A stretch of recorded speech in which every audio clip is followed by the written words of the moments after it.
Hey, hi guys, what's up? So I'm putting this small video on semaphores that I'll be using on my last video. I will be mentioning that one as my third part of this playlist, but it's not actually. It will be fourth one because I'm inserting this in the third place. I thought of discussing this one because I'll be using the semaphores here, the async IO semaphores in my last like video of the playlist. So let's try to understand why we need semaphores, asynchronous semaphores here.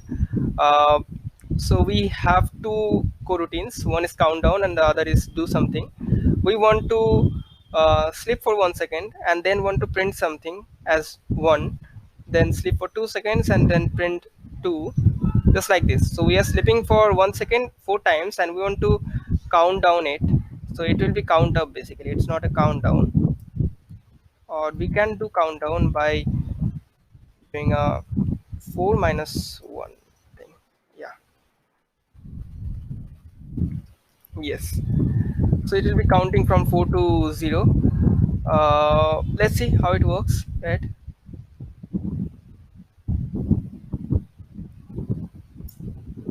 See, what is happening is that it's printing 3 to 0 first, then doing the sleep part, right?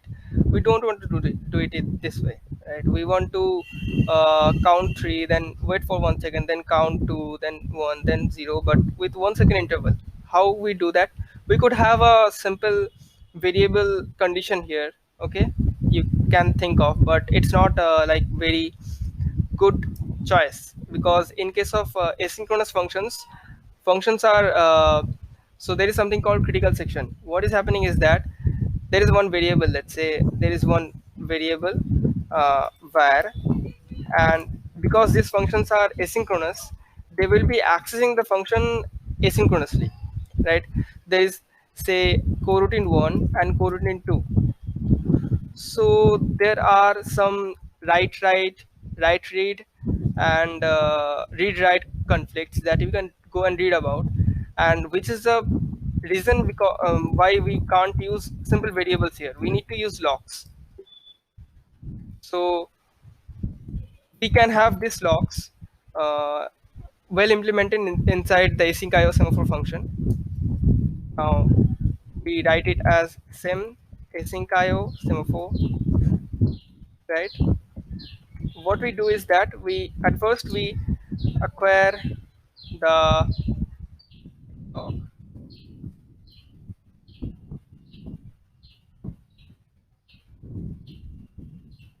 wait,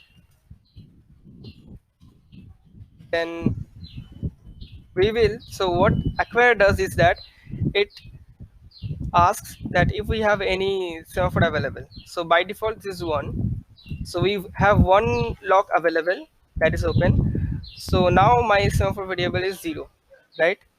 So what we'll do here,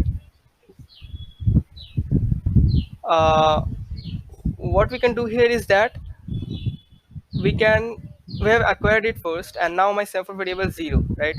Now next time when I'm printing it, I want to do it again. So now it will stop. Now see, if I run it here, what will happen is that it says start countdown, but it is not printing anything. Why? It will be sleeping here because this will be over.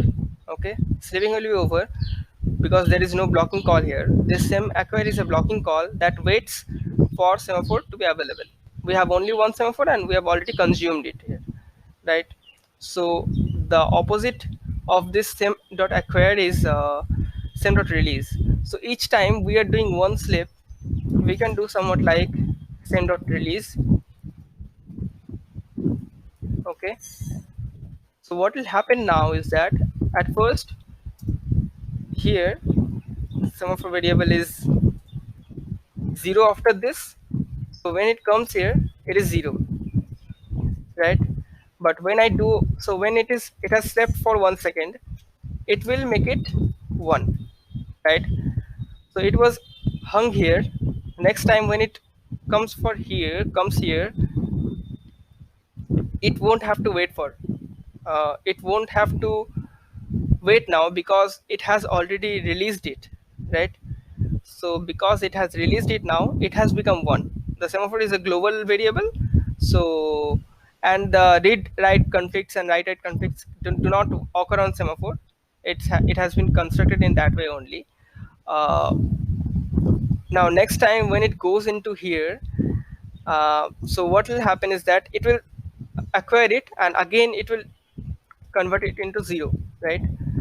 So but it's okay because we have already consumed it. Next time when it tries to enter it, it will again become zero, right? Because it has already become zero, there is no semaphore available. Again it will sleep for some seconds and it will release it, so it will become one again, and this will become one again. It will be available, it will consume and then make it zero, and then again print it. So we have a synchronization between them.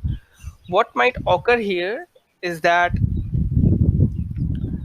say we are releasing the variable, and uh, actually that's not a concern here. Let's not try to complicate things. But if we run this program, we will be having what we are trying to achieve here. See, starting countdown 3 2 1 0. It's 1 second. So this is not a like ideal semaphore. We should have another lock here, okay? Because we might have slept for 2 seconds and not count down it, like not counted it down. So it could have something like 3. It printed 3, then it slept for 2 seconds, then it printed 2 1 in a row. So we are not having the uniform sleeping. So we can have more semaphores here to have the construct, uh, proper construct here.